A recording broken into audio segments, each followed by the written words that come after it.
One of the charismatic movement's brightest stars is Joyce Meyer. The blurb in her ministry's website describes her as follows. Joyce Meyer is one of the world's leading practical Bible teachers. A New York Times best-selling author, her books have helped millions of people find hope and restoration through Jesus Christ.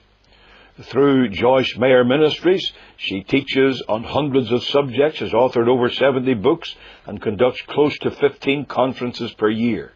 To date, more than 3 million of her books have been donated around the world, and in 2006, over 4.7 million copies were sold.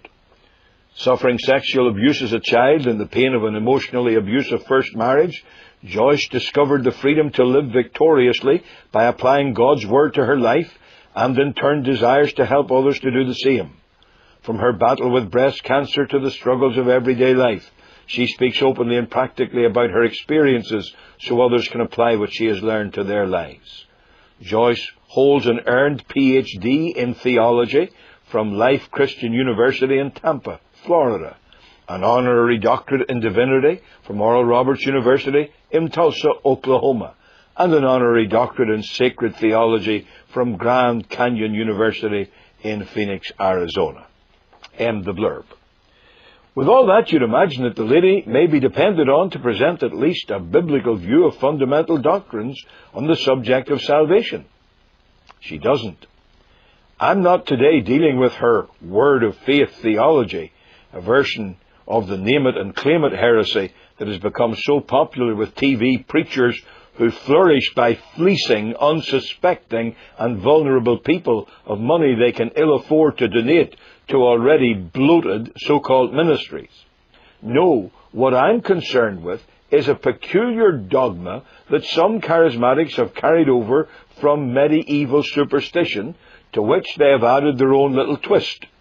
Joyce Meyer once joined people like Kenneth Hagin in proudly proclaiming this dogma, and though she later edited her bold assertion of it, there is no evidence that she has ever repudiated it.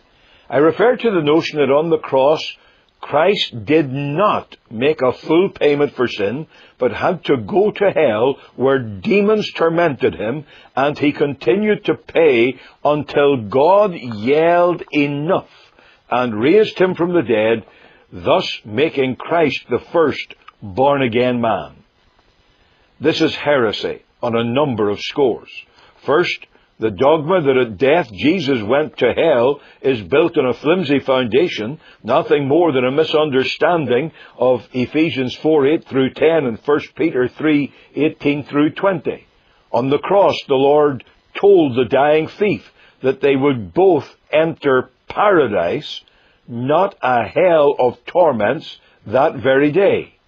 Second, the Myers dogma has Christ paying for sin by the torments laid on him by demons, a crass resurrection of the ancient and heretical ransom to Satan theory of the atonement. Joyce Meyer has a couple of DDs.